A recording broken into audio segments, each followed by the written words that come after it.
What Would She Do? The show about life, love, and relationships.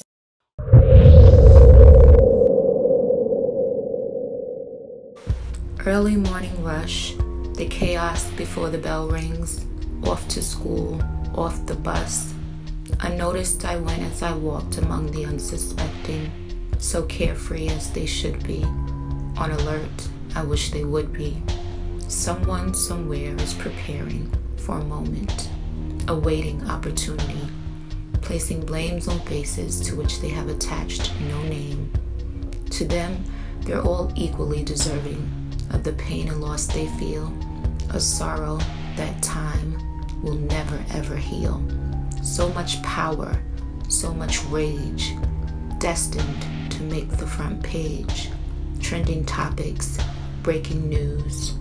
They'll go down in history for killing the most kids at school. If you were to offer a solution to help prevent school shootings, what would it be? I would say security, more security at schools. No, I really don't like the idea of training the teachers with or teachers having access to guns. A lot of people are saying to arm teachers. I don't think that's the route to go.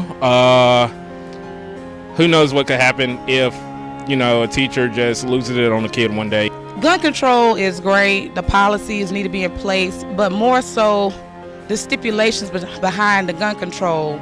If a person has a history of certain instances or mental illness, or they're making these types of threats, even if it's in a joking manner, you need to look into it. I know there's a lot of talk about arming the teachers, and I don't think that's a good idea at all. I feel like if you're going to use the money, it should be to educate the counselors, get psychologists for the kids that are having these mental health issues so that they can get the help that they need, so that they don't have to resort to violence. It's almost getting to a point of, do you even want to send your children to school? Is very frightening.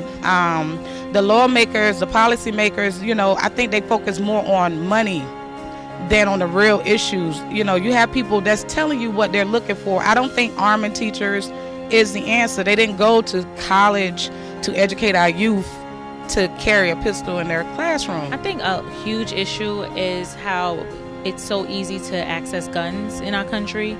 Maybe we should really look into how we can tighten up on that, maybe not giving everyone just that chance to have guns, trying to keep guns out of the wrong hands. First, I would address that it's not the people who are sane that are doing the shootings, it's the people who are mentally ill that are doing the shootings.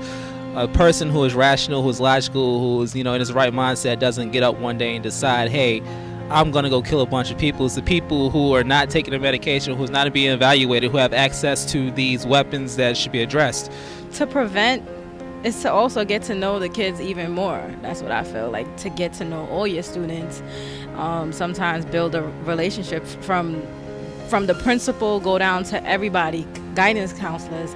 I think that they took away a lot of counselors in the school. I think they need to bring it back into the school, because we all need somebody to talk to. Put the people where they belong. You get them that help, and if they can't come back out into society, we'll keep them locked away so nobody else has to suffer. So we need to address our race issues that are going on. We need to address the mental health stuff, but the gun laws need to be changed. It's not this or that. It's a little bit of everything. And people need to start being kinder to each other, connect more with each other, and change our society as a whole. Embrace diversity is key. There were some missed opportunities to prevent the deadly school shooting at Arapahoe High School in 2013. The police say one student shot two classmates before taking his own life.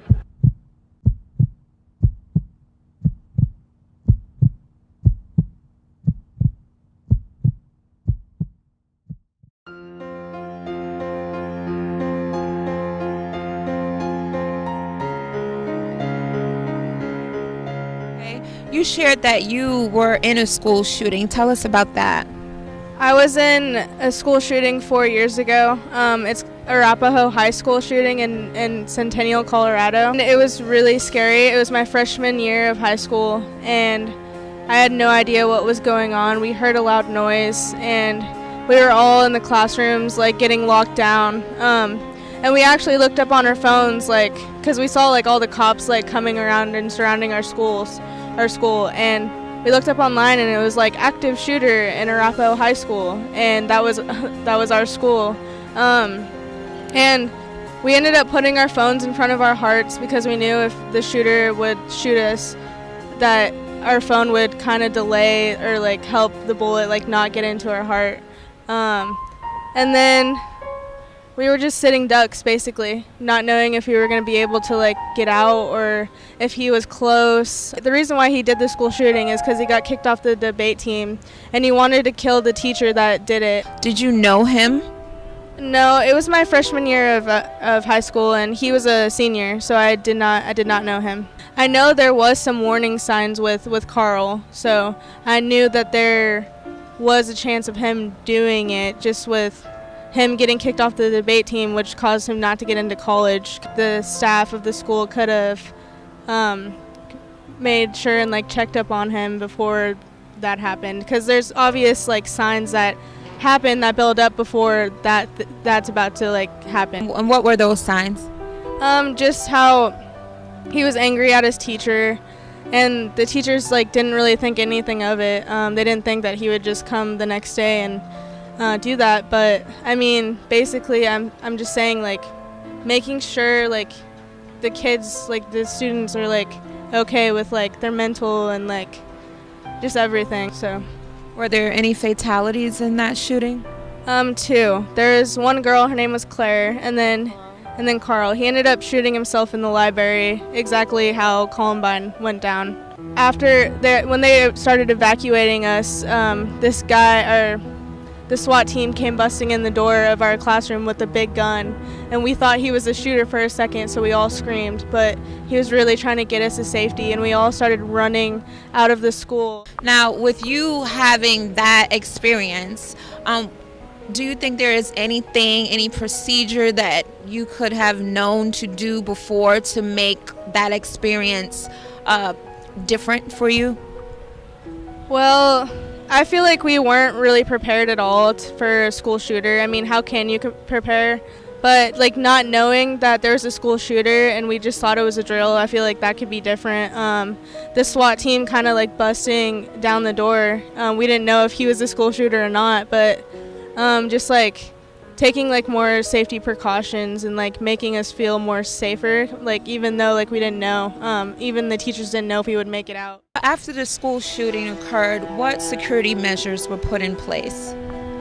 There wasn't a lot of measures put in place. The only thing that really was put in place was, like, more school security and just, like, more cops on campus. I was really afraid. I remember going to sleep and just remembering the loud bang that I heard, knowing just, like, not being able to sleep because of the sound of the gun. And still to this day, I have PTSD. Like, fireworks will go off and I will look around and make sure, like, like, that's not a gun, or I'll crawl into go into a ball. Just and just, like, loud noises, like, scare me a lot, just because of my experience with that. And, like, hearing, like, the other day when I saw, like, the Florida school shooting, like, that brought back memories for me, and I was like, I saw the news, and then I automatically went back into that day when that happened to me, and I just felt so sorry and so sad for those kids and what they went through, because I know what they're going through. So how long did it take you after that occurred for you to feel comfortable at school again? Well, I ended up switching schools because I could not go back to that school. I just didn't feel safe. And so I ended up switching into a smaller school with, like, more counseling. And having gone through that experience, what could you offer to the kids who are just now going through it?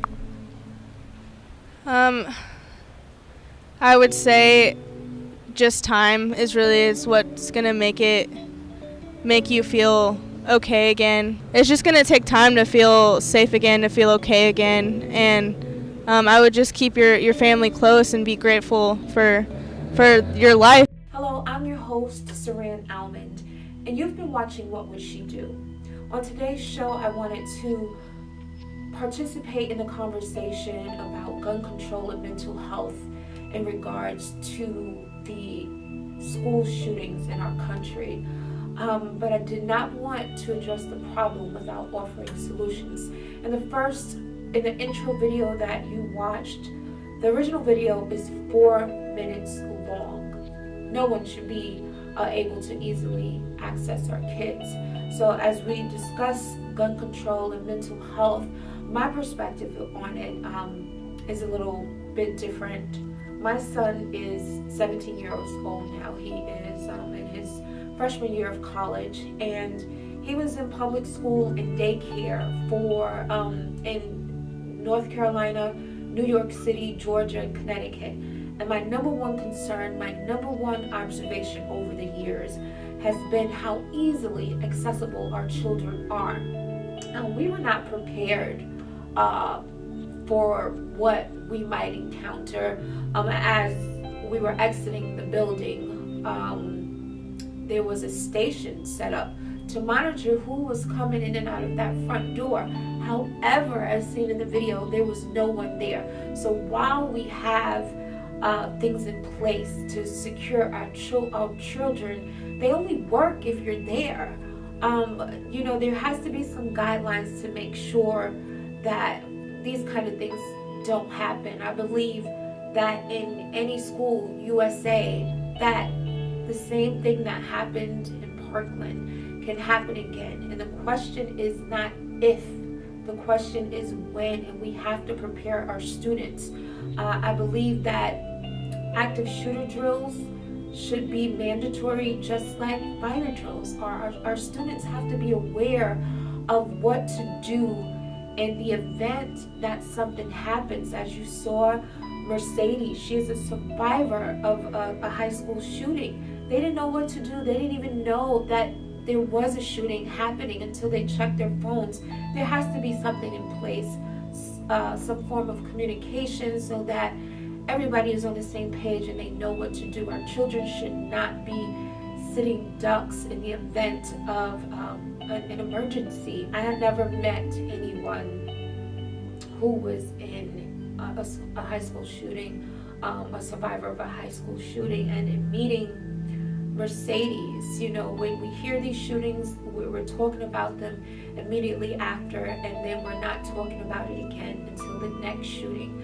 We have to still love on these children. We have to still encourage them and be there for them. It hadn't occurred to me that they might be experiencing post-traumatic stress disorder, and that is heartbreaking for children to be afraid to go to school. In addition to teaching our kids to be vigilant, we have to teach them to be loving. A lot of these kids are acting out of a place of hurt and pain, and we have to be accepting of differences and be more inclusive, so that these kids don't feel isolated and like they don't have any options. As heartbreaking as this is, I really would like this to be a concerted effort to be a part of the change that I believe that we all need in this world. If you've seen or heard anything on this show that moves you to action or just changes your perspective or thought process about what we can do to be proactive regarding gun violence in school, please comment. Please share this video. Please write to your lawmakers to help to save our children. I mean, I don't know what or how, but something has to be different. Something has to change. Something has to change.